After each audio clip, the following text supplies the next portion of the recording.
So hey guys, welcome back to the channel. This is Shubham, a second year MBBS student at college of medicine and Jainam hospital. I know video late है, बहुत ही ज़्यादा late है, 1 महीने से ज़्यादा, क्योंकि मेरे सेकंड प्रॉफ एमबीबीएस एग्जामिनेशन चल रहे थे जो कि बहुत ही ज़्यादा टफ थे एंड कुछ क्वेश्चंस बहुत ही अनएक्सपेक्टेड आए थे, स्पेशली माइक्रोबायोलॉजी का पेपर जिसने दिमाग ख़राब कर दिया था।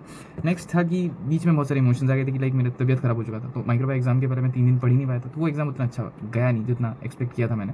नेक्स्ट है, इस टॉपिक को हटाते हैं। इस वीडियो का जो टाइटल है कि what if I fail, what if you fail in NEET, ठीक है? तो क्या होगा, देखो, प्रोबेबिलिटीज़ है। एक है कि तुमने सिली मिस्टेक की वजह से तुम्हारा कुछ मार्क्स की वजह से सिलेक्शन नहीं हुआ है। दूसरा प्रोबेबिलिटी है कि कट ऑफ कुछ ज़्यादा ही स्काई रॉकेट मार के इसलिए थोड़ा मार्क्स की वजह से तुम्हारा एग्जाम नहीं हुआ है। और प्रोबेबिलिटी है कि अब इतनी ज़्यादा तुमने ड्रॉप ले ली कि अब मन नहीं कर रहा है कि छोड़ो, कुछ और ऑल्टरनेट पाथ चूज़ करते हैं। तो ये 3 मेरे साथ हुआ था इन 1 ईयर ओनली, 2019 में। 2019 में मुझे अराउंड 47,000 रैंक आया था, दैट इज़ 505 मार्क्स आए थे। तो वेस्ट बंगाल में वैसे कट ऑफ जाता था पहले 490 अराउंड। तो मुझे लगा था कि चलो अगर कट ऑफ बढ़ भी जाता है तो कितना होगा, ज़्यादा ज़्यादा 500 हो जाएगा, 505 पे तो सीट मिल ही जाएगा। तो जब रिजल्ट निकला मैंने देखा कि रैंक बहुत ही बेकार है, तो मुझे लगा शायद दूसरे स्टेट्स ने ज़्यादा बेटर परफॉर्म किया होगा।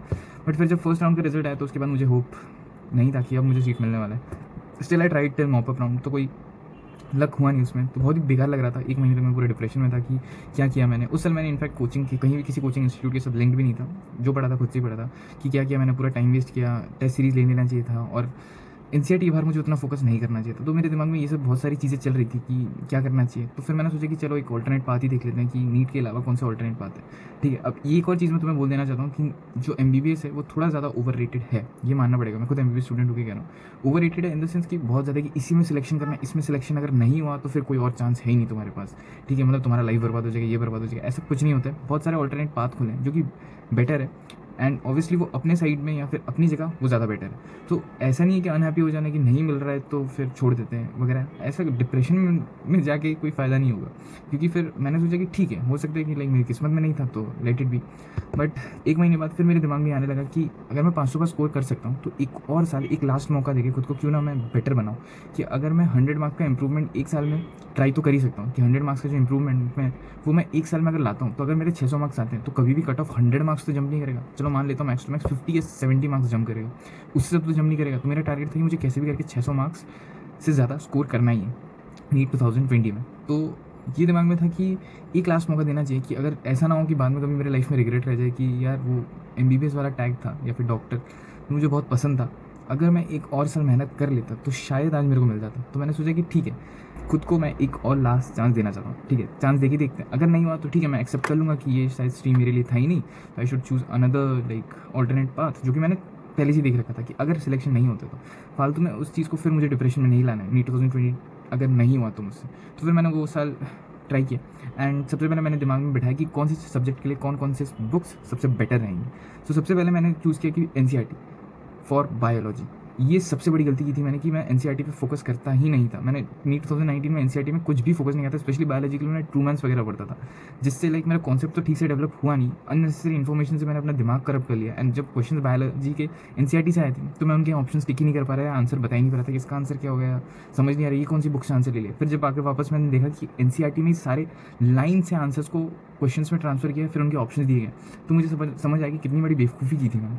तो इसके लिए मैंने सिर्फ और सिर्फ एनसीईआरटी फॉलो किया। एनसीईआरटी मैंने तुम्हें पहले भी बताया कि बायोलॉजी की एनसीईआरटी पढ़नी कैसी है तुम्हें, क्योंकि यहाँ पे बहुत सारी चीज़ें हैं जो समरी, इनफैक्ट तुम जो साइंटिस्ट के बारे में लेके वहाँ पे भी बहुत सारी इन्फॉर्मेशन मिल जाएंगी, जो इन्फॉर्मेशन को ये लोग कुछ फॉर्म में क्वेश्चन बना के एंड विद ऑप्शंस के साथ ये तुम्हें दे सकते हैं या असर्शन रीजनिंग भी दे सकते हैं।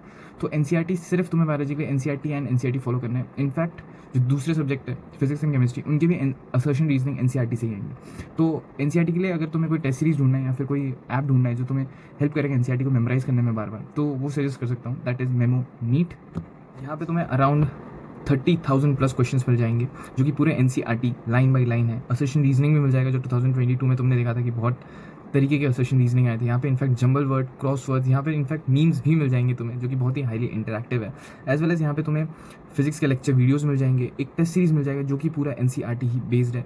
एंड ऑल्सो यहाँ पे कुछ चीज़ें हैं जो तुम्हें बहुत ही अच्छी लगेंगी, जैसे फ्लैश कार्ड्स हो गया, फॉर्मूला रिवीजन हो गया, और इसका एक बहुत ही कूल एआई फीचर है जिसमें क्या है कि अगर तुमने कोई टॉपिक को पढ़ा तो तुम्हें 3 डेज़ बाद रिमेंबर कराएगा, रिमाइंड कराएगा कि इस टॉपिक को तुम्हें फिर से रिवाइज करना है एंड इसके रिलेटेड क्वेश्चन करना है, एंड फिर तुम्हें 3 दिन बाद फिर रिवाइज कराएगा। ऐसे सक्सेसिवली ये तुम्हें मतलब रिमाइंड कराएगा कि इस चैप्टर को तुम्हें फिर से रिटेन करना है। धीरे धीरे ये तुम्हें फोर्स करेगा कि ये चैप्टर तुम्हारे दिमाग में रिटेन हो जाना चाहिए। तो एक बहुत ही कूल फीचर है। इनफैक्ट अगर तुम गूगल में इनके रिव्यूज़ देखोगे दैट्स ऑल्सो ऑसम। मैं इसको थोड़ा सा तुम्हें ऐप यूज़ करके दिखाता हूँ ये ऐप है कैसा। सो या दिस इज़ द ऐप। तो यहाँ पे तुम नोट्स देख सकते हो, बहुत ही ज़्यादा इंटरैक्टिव है and they are very useful, बहुत ही क्रिस्प है। पॉडकास्ट मुझे पर्सनल फेवरेट है कि अगर कभी कभार होता है कि हम लोग पढ़ते पढ़ते थोड़ा बोर हो जाते हैं एंड आई एम सॉरी शायद ऑडियो नहीं आ रहा होगा पॉडकास्ट का वहाँ पे, तो पढ़ते पढ़ते बोर हो जाते हैं कि लाइक बोरिंग लग रहा है, आंखों में भी दर्द होता है, तो उस टाइम के लिए podcast is very useful for you guys. Let's go to crosswords. तो ये क्रॉसवर्ड देख सकते हो, बहुत ही इंटरैक्टिव है। चलो मीम्स दिखाते हैं तुम्हें। तो मीम्स जो है ये बहुत ही ज़्यादा इंटरैक्टिव है, ये हेल्प करेगा तुम्हें थोड़ा बहुत रिवाइज करने में भी एंड थोड़ा बहुत चिल करने में भी। सो या दैट्स इट। तो ये ऐप तुम लोग अभी डिस्क्रिप्शन में जाके डाउनलोड कर सकते हो। You can use my code Shubham 300। सो अब next part of the video है कि फिर मैंने सोचा कि मुझे क्या क्या फोकस करना है। तो बायोलॉजी के लिए मैंने सिर्फ एनसीईआरटी दिया, साइड डेटा दो, ये मेरा काम हो चुका है। Now for chemistry, physical chemistry, organic chemistry, inorganic chemistry, organic and inorganic सिर्फ और सिर्फ एनसीईआरटी से स्टिकअप किया। फिर मैंने इनऑर्गेनिक के नोट्स बनाना स्टार्ट किए, जो कि मैंने सिर्फ और सिर्फ एनसीईआरटी से ही बनाए थे। ट्रिक्स भी मैंने खुद ही बनाई कि इसका ये ट्रिक बना ले रहा हूँ, मेरे को याद नहीं रह रहा है। कुछ ट्रिक्स तो होगा इनका भी, डायग्राम्स वगैरह का, तो वो भी मैंने खुद से ट्राई किया बनाने का एंड बनाया ऑब्वियसली कॉपी में, अपने नोट्स वाली कॉपी में। तो उससे मेरा बहुत ज़्यादा हेल्प हो गया जब मैं इनऑर्गेनिक के नोट्स बनाने लगे, कि बहुत सी चीज़ें उसमें जो इरेलेवेंट है, ज़रूरत है नहीं, ऐसे लिखा है पैराग्राफ, तो उतना पढ़ के मेरे को टाइम वेस्ट करना है नहीं, इसलिए मैंने नोट्स बना ली कि लास्ट मोमेंट मेरा ये हेल्प करेगा रिवीजन करने में। नेक्स्ट ऑर्गेनिक केमिस्ट्री, एक भी रिएक्शन मैंने एनसीईआरटी के बाहर तो देखा ही नहीं था, और अगर देखा भी था तो शायद कॉन्सेप्ट को समझने के लिए कि जा कैसे रहे, रिएक्शन हो कैसे रहे, तो वो मैंने समझ लिया कि रिएक्शन को समझना है, हो कैसे रहे, प्रोसेस कैसे, ये समझ लिया मैंने। Done understand. Next physical chemistry को मैंने पूरा ट्रीट किया था फिजिक्स की तरह, कि मुझे इसके जितने ज़्यादा हो सके न्यूमेरिकल सॉल्व करने की, ताकि अगर मैं क्वेश्चन देखते मैं समझ जाऊँ कि अरे इसको तो ऐसे इस वाले लॉ से सॉल्व कर लेना है और ऐसे करके सॉल्व करके इसका आंसर निकाल लेना है।